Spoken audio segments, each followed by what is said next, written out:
शुक्लाम्बरधरं विष्णुं शशिवर्णं चतुर्भुजं प्रसन्नवदनं ध्यायेत् सर्वविघ्नोपशान्तये। गुरुर्ब्रह्मा गुरुर्विष्णुः गुरुर्देवो महेश्वरः गुरुः साक्षात् परं ब्रह्म तस्मै श्रीगुरवे नमः।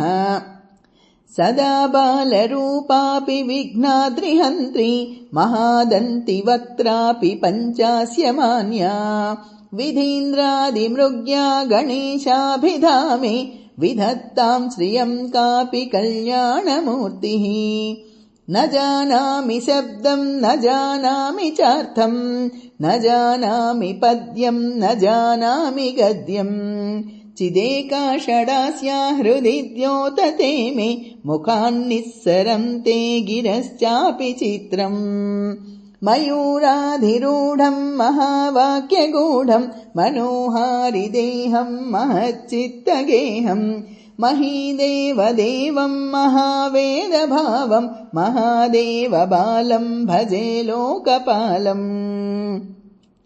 यदा सन्निधानं गता मानवामि भवाम्भोधिपारं गतास्ते तदैव इति व्यञ्जयन् सिन्धुतीरे य आस्ते तमीडे पवित्रं पराशक्तिपुत्रम्।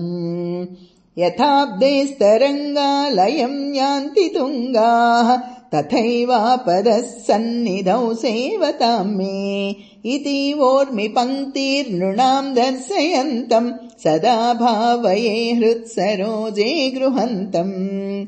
गिरौ मन्निवासे नरायेधिरूढाः तदा पर्वते राजते तेधिरूढाः इतीव ब्रुवन् गन्धशैलाधिरूढः स देवो मुदे मे सदा षण्मुखोऽस्तु।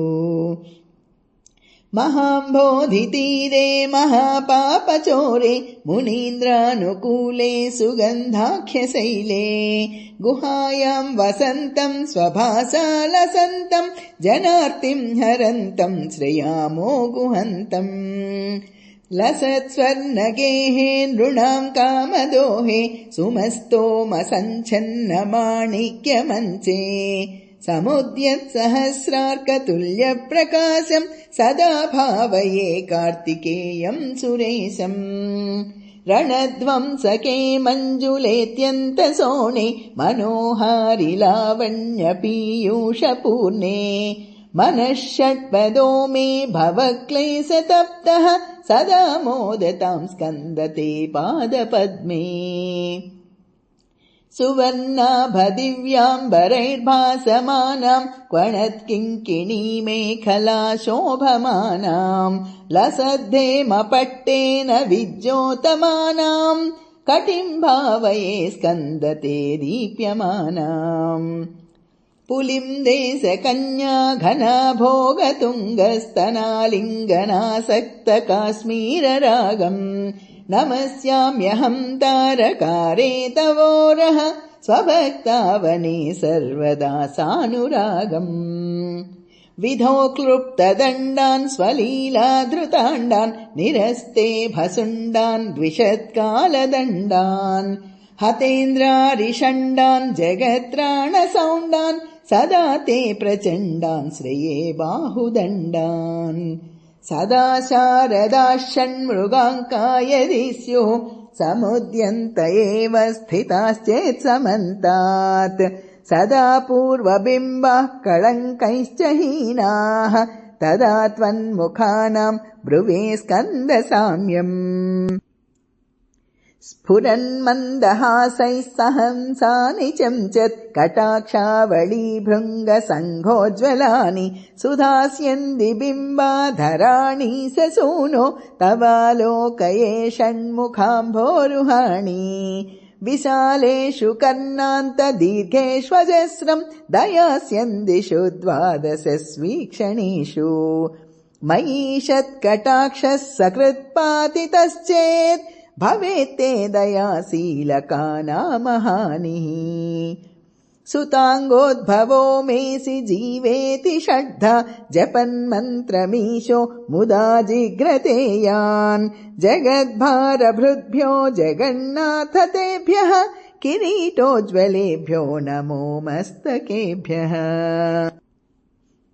स्फुरद्रत्नकेयूरहाराभिरामः चलत्कुण्डलश्रीलसद्गण्डभागः कटौ पीतवासः करे चारुशक्तिः पुरस्तान्ममास्तां पुरारेस्तनूजः इहायाहि वत्सेति हस्तान् प्रसार्याह्वयत्यादरात् शङ्करे मातुरङ्कात् समुत्पत्यतातं श्रयं तं कुमारं हराश्लिष्टगात्रं भजे बालमूर्तिम् कुमारे सूनो गुहस्कन्दसेनापते शक्तिपाणे मयूराधिरूढ पुलिन्दात्मजाकान्तभक्तार्तिहारिन् प्रभोतारकारे सदा रक्ष मां त्वम् प्रशान्तेन्द्रियेणस्तसन्ने विचेष्टे कफोद्गारिवक्त्रे भयोत्कम्पि गात्रे प्रयाणोन्मुखे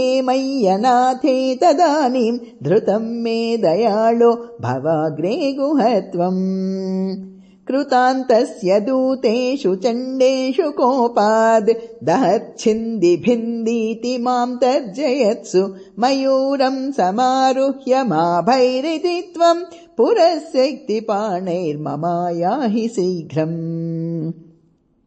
प्रणम्य सकृत्पादयोस्ते पतित्वा प्रसाद्य प्रभो प्रार्थयेनेकवारम् न वक्तुं क्षमोऽहं तदानीं कृपाब्धे न कार्यान्तकाले मनागप्युपेक्षा सहस्राण्डभोक्ता त्वया सूरनाम हतस्तारकः सिंहवक्त्रश्च दैत्यः ममान्तर्हृदिस्थं मनः क्लेशमेकं नहंसि प्रभो किं करोमि क्वयामि अहं सर्वदा दुःखभारावसन्नो भवान् दीनबन्धुस्त्वदन्यं न याचे भवद्भक्तिरोधं सदा क्लुप्तबाधं ममाधिं धृतं नाशयो मासु तत्त्वम् अपस्मारकुष्ठक्षयार्हः प्रमेहज्वरोन्मादगुल्मादिरोगा महान्तः पिशाचाश्च सर्वे भवत्पत्रभूतिं विलोक्य क्षणात्तारकारे द्रवन्ते दृशिस्कन्दमूर्तिः श्रुतौ स्कन्दकीर्तिः मुखे मे पवित्रं सदा तच्चरित्रम् करे तस्य कृत्यं वपुस्तस्य भृत्यं गुहे सन्तुलीना ममाशेषभावाः मुनीनामुताहो नृणां भक्तिभाजाम् अभीष्टः प्रदाः सन्ति सर्वत्र देवाः नृणाम् अन्त्यजानामपि स्वार्थदाने गुहाद्देवमन्यं न जाने कळत्रं सुता बन्धुवर्गः प्रसुर्वा नरो वाथ नारी गृहे ये मदीयाः यजन्तो नमन्तस्तुवन्तो भवन्तं स्मरन्तश्च ते सन्तु सर्वे कुमार मृगाः पक्षिणो दंशकाये च दृष्टाः तथा व्याधयो बाधकाये मदङ्गे भवत्शक्तितीक्ष्णाग्रभिन्नाः सुदूरे विनश्यन्तु ते चूर्णितक्रौञ्चशैल जनित्री पिता च स्वपुत्रापराधं सहेतेन किं देवसेनाधिनाथ अहं चाति बालो भवान् लोकतातः क्षमस्वापराधं समस्तं महेश नमः केकिने शक्तये चापि तुभ्यं नमश्चागतुभ्यं नमः कुक्कुटाय नमः सिन्धवे सिन्धुदेशाय तुभ्यं पुनः स्कन्दमूर्ते नमस्ते नमोऽस्तु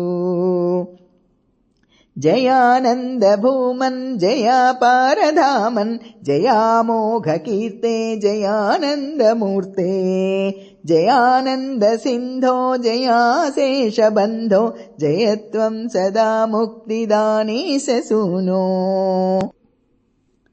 भुजङ्गाख्यवृत्तेन क्लुप्तं स्तवं यः पठेद्भक्तियुक्तो गुहं सम्प्रणम्य सुपुत्रान् कळत्रं धनं दीर्घमायुः लभेत् स्कन्दसायुज्यम् अन्ते नरः सः लभेत् स्कन्दसायुज्यम् अन्ते नरः सः लभेत् स्कन्दसायुज्यम् अन्ते नरः सः इति श्रीमत्शङ्करभगवतः कृतौ श्रीसुब्रह्मण्यभुजङ्गम् सम्पूर्णम्।